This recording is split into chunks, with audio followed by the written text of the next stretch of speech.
નેવ શબ્દ ઝડપ રેડી સ્ટાર્ટ.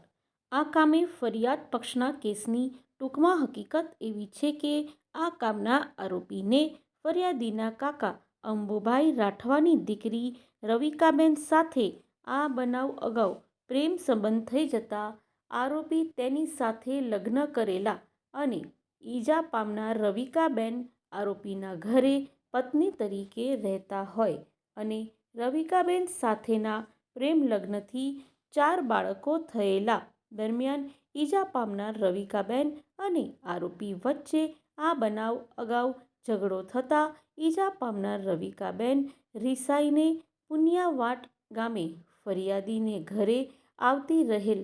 હોય, જેથી આરોપી તારીખ 13/2/2023ના રોજ સાંજના આશરે 5 વાગ્યાના સુમારે ફરિયાદી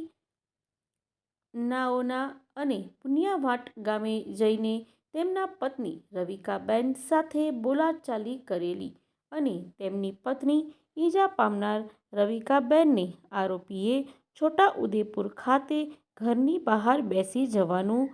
હોવાનું જણાવી તું કોને દેખવા બેસી છે?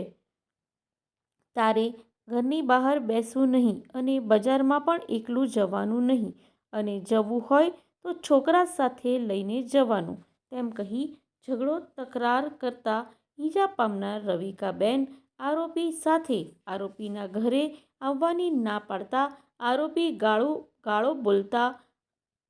બોલવાની ના પાડતા આરોપીએ નજીકના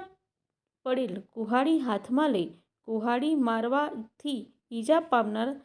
તમારા પત્ની રવિકાબેન કોઈ ગંભીર પ્રકારની જીવલેણ ઈજા હશે તેવા ઈરાદા અને જ્ઞાન સાથે સ્વેચ્છાપૂર્વક તેમના પત્ની રવિકાબેનને માથાના ભાગે કુહાડીથી ઉપરા છાપરી 3 ઘા મારી નાજુક અંગ માથાના ભાગે ગંભીર પ્રકારની જીવલેણ ઈજા પહોંચાડી ઈજા પામનાર રવિકાબેનનું ખૂન કરવાની કોશિશ કરેલી તેમજ આ બનાવ સમયે ઈજા પામનારને ગમે તેવી બીભત્સ ગાળો બોલી અપમાનિત કરી સુલેહભંગ કરી ઈજા પામનાર કોઈ ગુનો કરી બેસે તે ઉશ્કેરણી કરી તેમજ ઈજા પામનાર રવિકાબેનને જાનથી મારી નાખવાની ગુનાહિત ધમકી આપી તેમને ભય ઊભો કરી બનાવ સમયે અને સ્થળે સરકારી જાહેર નોકર દ્વારા હથિયારબંધી અંગેનું બહાર પાડેલ જાહેરનામું અમલમાં હોવા છતાં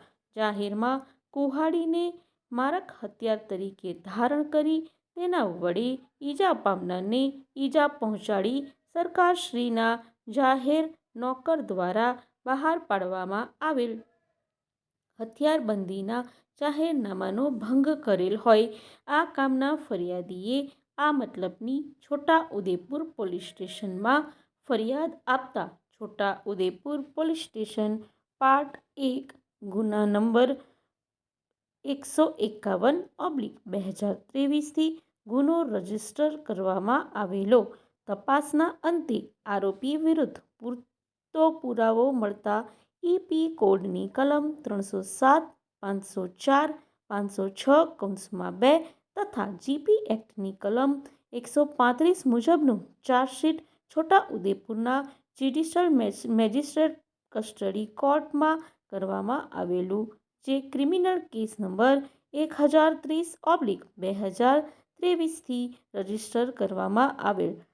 ફકરો: આરોપી કોર્ટમાં હાજર થતાં ક્રિમિનલ પ્રોસિજર કોડની કલમ 207 મુજબ આરોપીને પોલીસ તપાસની નકલો આપવામાં આવેલી અને આરોપી વિરુદ્ધનો કેસ ચલાવવાની સેશન